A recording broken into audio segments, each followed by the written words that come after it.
Stephanie White is currently in the doghouse of a lifetime, and the Chloe Bibby situation is the perfect example of why.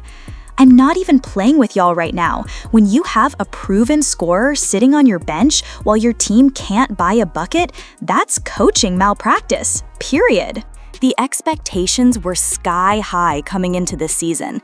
Everyone thought Stephanie White could coach her way back into championship contention.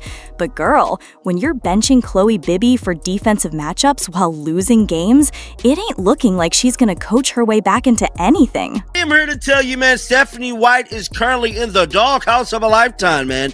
I mean, this season has not went far as everyone thought that it was going to go. The expectations was really high. When Chloe Bibby comes in, I came in and got immediately benched. So she played about 2 minutes 20 seconds. She scored 6 points and was a +4 when she was on the floor. The Fever just fell to 7th place. They were in 6th, and with decisions like keeping Bibby glued to the bench, I've been telling y'all, if they drop between 7th and 8th, I don't think Caitlin Clark is coming back.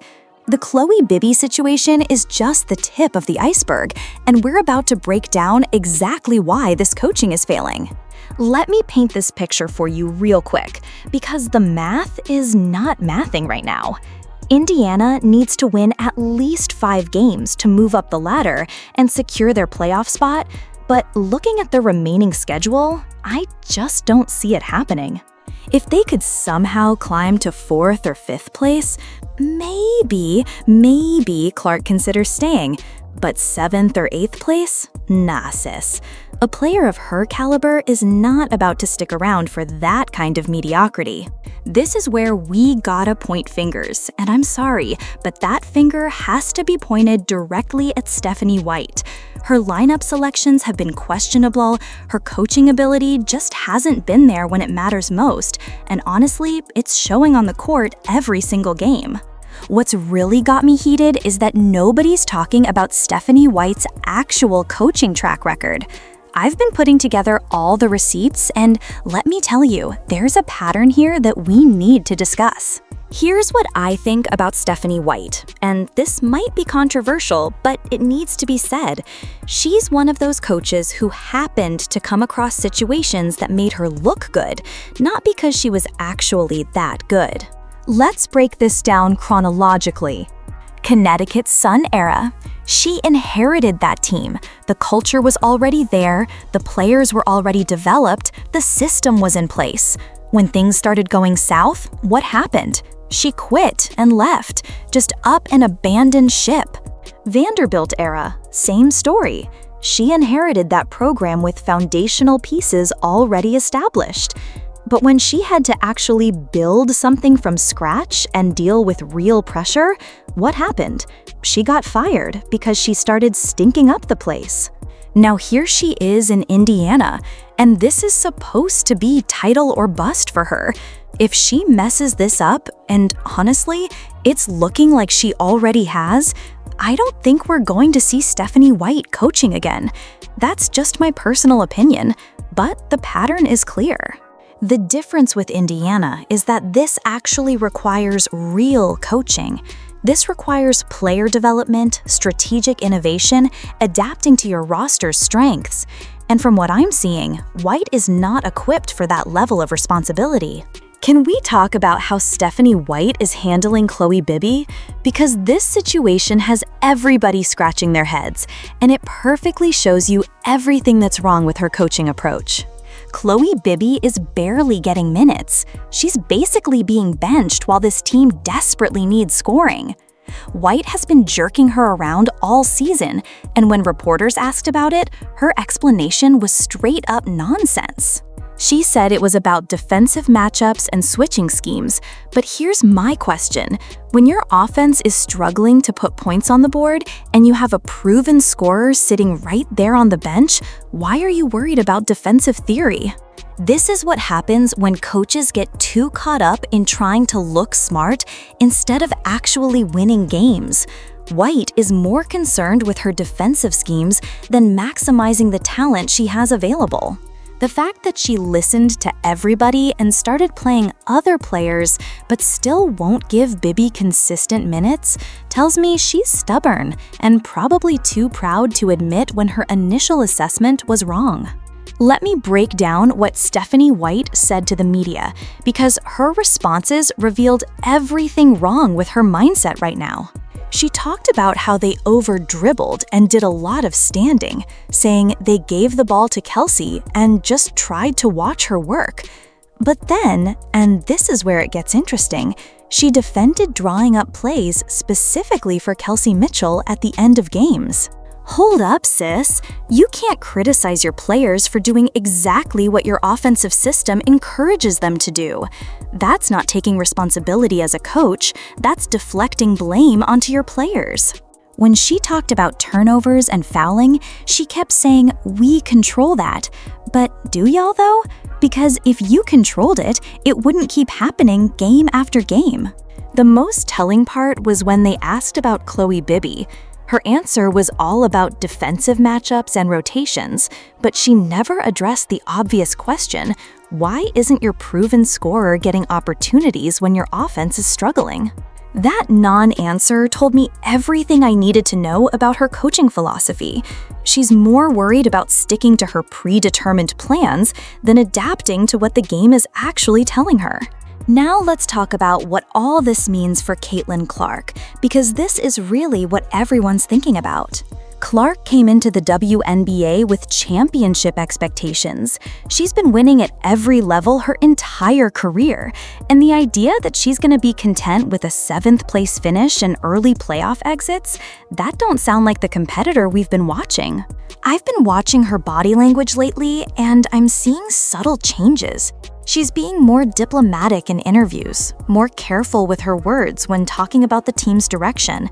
That's usually the first sign that a star player is losing confidence in the coaching staff.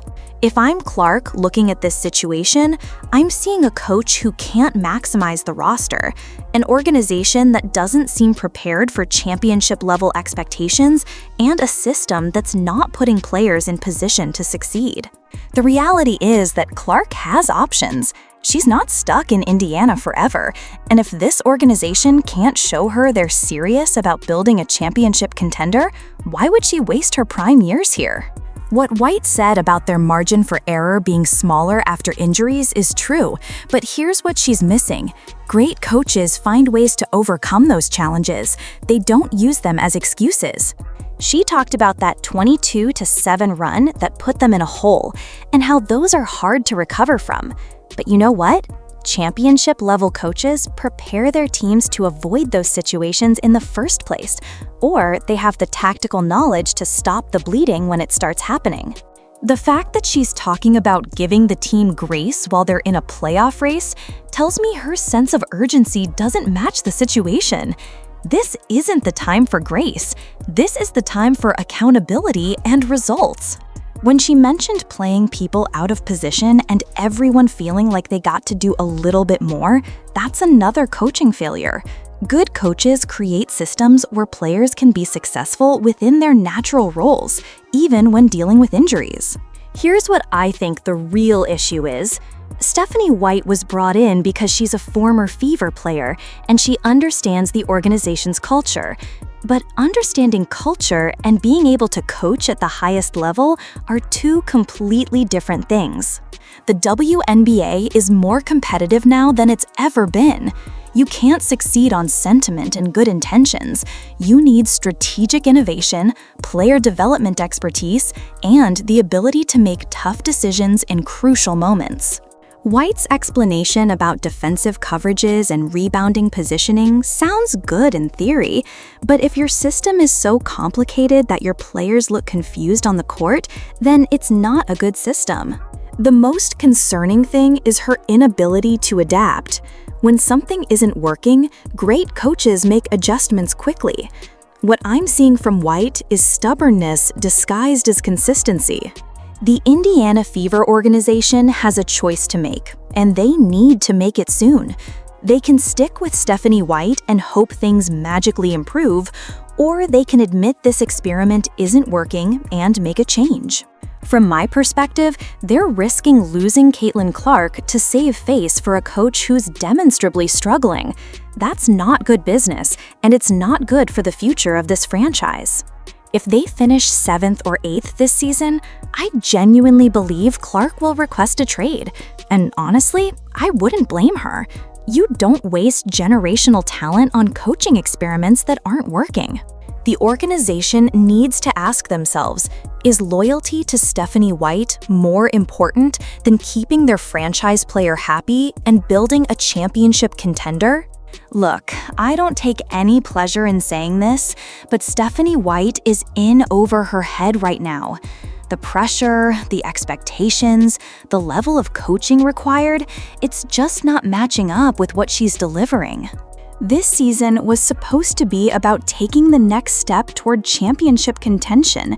Instead, we're watching a team regress and a coach who seems unprepared for the moment.